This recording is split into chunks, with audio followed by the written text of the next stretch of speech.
Rack and Slay is a physics-focused roguelite that pockets the concept of billiards to use in its own unique way.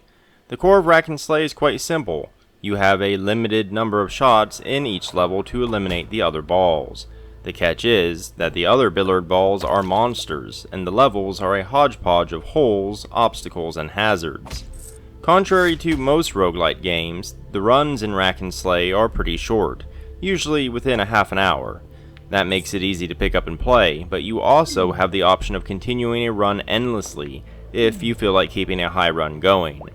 Additionally, unlike a real billiards table, Rack and Slay won't scratch your wallet, as it costs a measly $5.99. The first standout thing about Rack and Slay is that despite all of its random elements, it's a game that's focused almost entirely on skill. While level layouts, enemy types, and power-ups absolutely have an impact on the challenge, winning and losing ultimately comes down to how well you can utilize physics to send balls rolling where you want them. Rack and Slay does feature a variety of difficulty levels and modifiers, however. If you end up being a pool prodigy, you can turn up the heat. In each level, you have to eliminate enemies within a certain number of shots. Any enemy left alive at the end deals damage to you.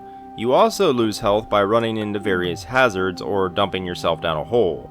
If you run out of health, that's the end of the run. At the same time, you can also collect gold, gems, and other valuables during a level, which can be spent to heal yourself, gain more shots, and other useful upgrades. Each time you end a level with leftover shots, you gain gold for each one left over. There's some nifty risk versus reward going on where you have to decide how much loot you can shoot for, while still being able to pocket as many enemies as possible. Enemies actually pick up most valuables they come in contact with, and if you eliminate them, you get those valuables.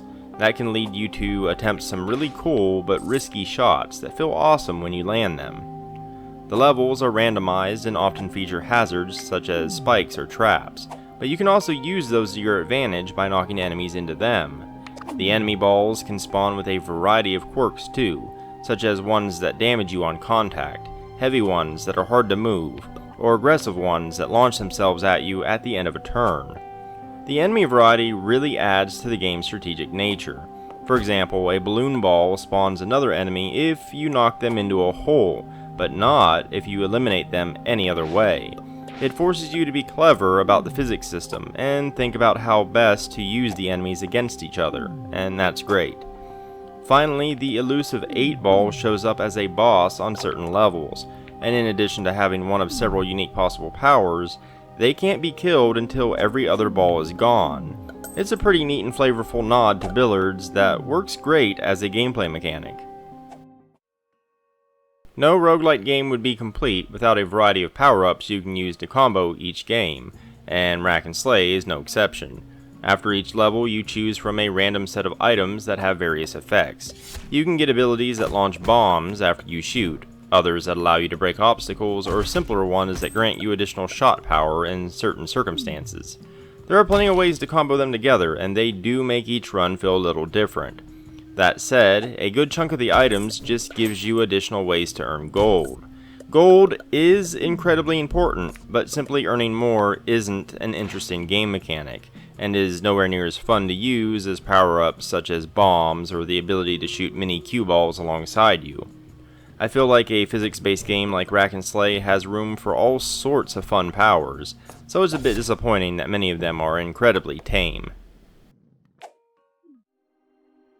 Rack and Slay is a simple game. Playing it is as easy as dragging an arrow and clicking the mouse, but it requires some pretty thorough physics calculations to play it well. Its various enemy types serve as a great curveball to what would be far too simplistic of a concept otherwise. Its skill-focused nature is complemented by its randomness, rather than vice versa. At the same time, it takes all of its information front-loaded and easy to access. If you want to know what a special enemy does, you simply mouse over it and the game will tell you. I guess what I'm trying to say is, Rack and Slay is a very casual game. It's easy to jump into and play, no matter how tired you are or what kind of day you've had. It's lightweight enough to play without further taxing your aching cerebrum into a pile of gray mush. yet it's interesting enough to warrant passing the time with it instead of doom scrolling or watching TikTok videos. While Rack and Slay doesn't have the depth of more hardcore roguelites, it's still great to play when you don't have a lot of time. Its simplicity is just a byproduct of its twist on Billiards. That twist makes it an incredibly clever, fast, and easy to play physics-based roguelite game. Billiards with randomized stages where the balls are monsters is an experience worth having, especially at its incredibly generous asking price.